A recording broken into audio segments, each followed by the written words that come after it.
بسم اللہ الرحمن الرحیم۔ السلام علیکم۔ آج جو ہمارا موضوع ہوں گے پتنگ بازی کے حوالے سے وہ فضل دین کی دف سے ہیں۔ چودھری بسا نے شاگرد دو کیے تھے، استاد لالا اور ڈاکٹر صفدر۔ آگے استاد لالا نے 3 شاگرد کیے تھے، ایک تاج برف والا، ایک باؤ بشیر اور ایک جان محمد حاجی، جو کہ استاد جانی کے نام سے جانے جاتے تھے۔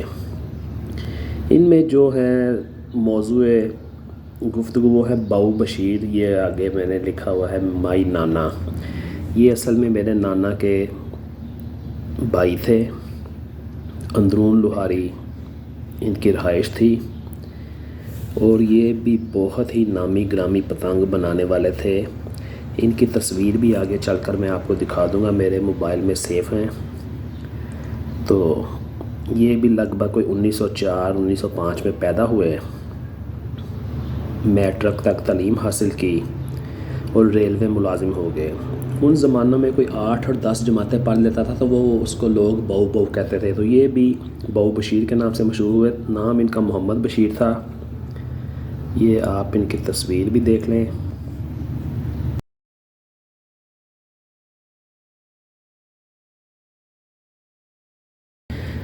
اچھا، یہ پہلی تصویر جو آپ دیکھ رہے ہیں، اس میں یہ 1952-53 میں انہوں نے منٹو پارک میں بیسٹ کائٹ میکر کا کپ جیتا تھا۔ دوسری تصویر جو ہے یہ ان کے بڑھاپے کی ہے، فوت ہونے سے کچھ سال پہلے کی۔ اندرون لوہاری گیٹ میں ان کی رہائش تھی۔ 10 جماعتیں پڑھے تھے اور ریلوے میں ملازم ہو گئے تھے۔ تو اس زمانے میں تھوڑا بہت جو پڑھ جاتا تھا 8-10 جماعتیں، تو لوگ اس کو باؤ کے نام سے پکارتے تھے۔ محمد بشیر ان کا نام تھا۔ اس قدر شاندار پتنگ بناتے تھے کہ اپنی دف میں جان ڈال دی تھی انہوں نے اپنی پتنگوں کی بدولت۔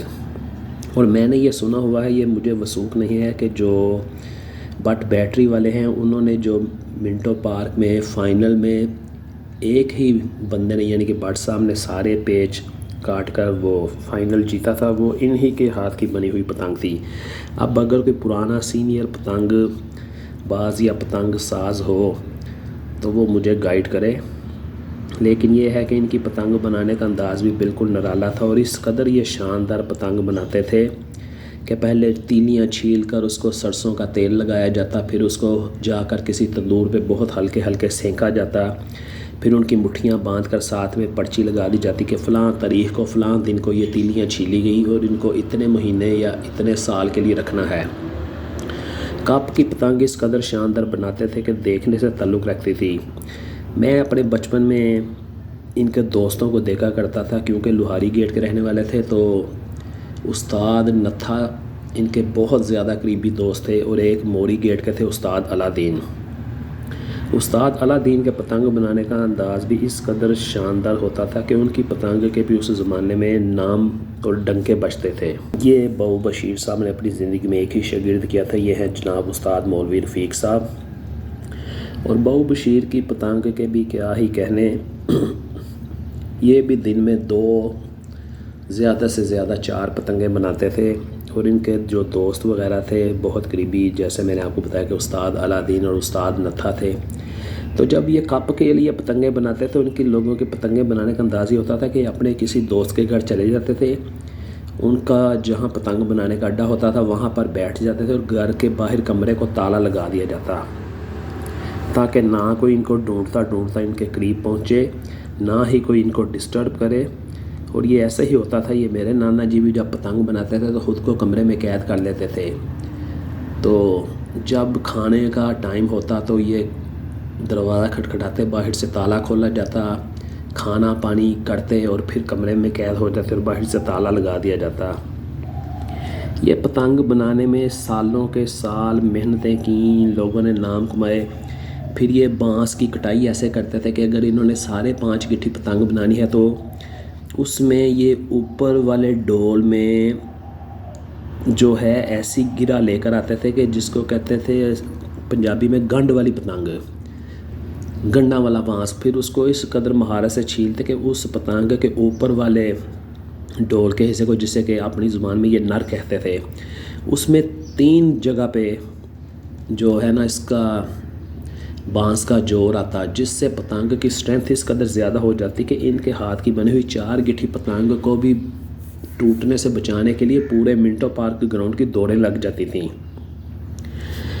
تو یہ پولا چکی والی دف یعنی کہ کہلاتی تھی۔ جب میں تھوڑا سا ہوش سنبھالا 1980-82 میں تو یہ سنا کرتے تھے کہ یہ پولا چکی والی دف میں سے ہیں، یہی کہ جو پرویز بٹ صاحب بٹ بیٹری والے کی دف تھی۔ بڑے بڑے نامی گرامی جو استاد پتنگ باز و پتنگ ساز تھے ان کے بھی دف میں تھے، جن میں لطیف گاڈی، سلیم چیمہ، مقصود بورا، پی اے استاد شیرو، استاد سراج، استاد علی بخش،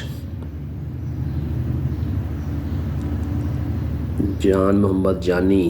استاد جانی کو بھی اپنی آنکھوں سے دیکھا ہے، بہت لوگ ان کی عزت کرتے تھے، انتہائی شریف آدمی تھے، اور بار بار میں اپنی ویڈیو میں آپ کو ان کی ایک پتنگ دکھا چکا ہوں جو کہ میرے پاس لگ بھگ 46-47 سال سے پڑی تھی، تو اب تو شاید اس کی 50 بھی ہو چکی ہے۔ تو یہ ایسے کاریگر لوگ تھے، ایسے اپنے کام سے یہ مخلص لوگ تھے کہ ان کی پتنگوں کو سنبھالنا اور حاصل کرنا کسی ذات سے کم نہیں ہوتا تھا، اور یہ بلا معاوضہ پتنگیں بناتے تھے اپنی دف کے لیے۔ یہ ہوتا تھا کہ جو ذرا یہ مالی طور پر تھوڑا کہہ لیں کہ کمزور ہوتا تھا تو ان کی دف کے لوگ ان کو کاغذ اور بانس لے کر دے دیتے تھے، اور باقی یہ کاریگر لوگ اپنے دل و جان سے، اپنے پورے ہنر سے، پورے اسکل سے اپنی دف کے لیے مقابلے کی پتنگیں بناتے تھے، اور پھر ان کو جو گراؤنڈ میں داد ملتی تھی، جو واہ واہ ملتی تھی، وہی ان کا انعام اور وہی ان کا کپ ہوتا تھا۔ تو بابو بشیر صاحب نے بھی لگ بھگ کوئی 85 سال کی عمر میں وفات پائی، اور یہ 1990 کے قریب فوت ہوئے۔ تو اگر یہ اس وقت زندہ ہوتے تو 115 سال کے 120 سال کے لگ بھگ ان کی ایج ہوتی۔ تو یہ میں نے آپ کو ایک جو اپنے سمجھ لیں کہ گھر کا آدمی تھا ان کے حوالے سے بتایا، باقی جو پرانے استاد ہیں جاننے والے وہ ہی کمنٹ باکس میں بتا سکیں گے کہ واقعی جنہوں نے بابو بشیر کے ہاتھ کی بنی ہوئی پتنگ دیکھی یا کبھی اڑانے کا ان کو اتفاق ہوا تو وہ خود اس بات کی تصدیق کر لیں گے کہ کیسے کیسے لوگ اور کیسے کیسے فنکار اس دھرتی میں پیدا کیے اور پتنگ بازی کا نام روشن کیا۔ پتنگ بازی کو عروج پر پہنچانے میں ان لوگوں کا بہت ہاتھ تھا، بہت کنٹریبیوشن تھا، بے لوث کام کرتے تھے، کھیل کو کھیل سمجھتے تھے، عزت پہلے کھیل بعد میں، اور یہی ان لوگوں کی کامیابی، ان لوگوں کے اعزاز اور ان لوگوں کی بزرگی کا خاصہ تھا۔ تو میں امید کرتا ہوں کہ تاریخ کی کچھ پرانی باتیں جو میرے نقش میں ہیں، میری یادداشت میں ہیں، میں وہ آپ لوگوں کے ساتھ شیئر کر دیتا ہوں۔ آپ اس کو ضرور انجوائے کرتے ہوں گے۔ تو دعا ہے کہ جو ہمارے سارے بزرگ استاد اس دنیا سے جا چکے ہیں، اللہ تعالیٰ ان کا درجہ بلند کرے، ان کو اپنے جوار رحمت میں جگہ دے، اور جو ہمارے بھائی پتنگ باز اس وقت اس کھیل سے وابستہ ہیں وہ اس کھیل کی عزت اور اس کھیل کی شہرت کے لیے اپنا بھرپور کردار ادا کریں۔ دعاؤں میں یاد رکھیے گا۔ انشاءاللہ تعالیٰ کسی اور ایپیسوڈ میں ہوتی ہے ملاقات، تب تک کے لیے اللہ حافظ۔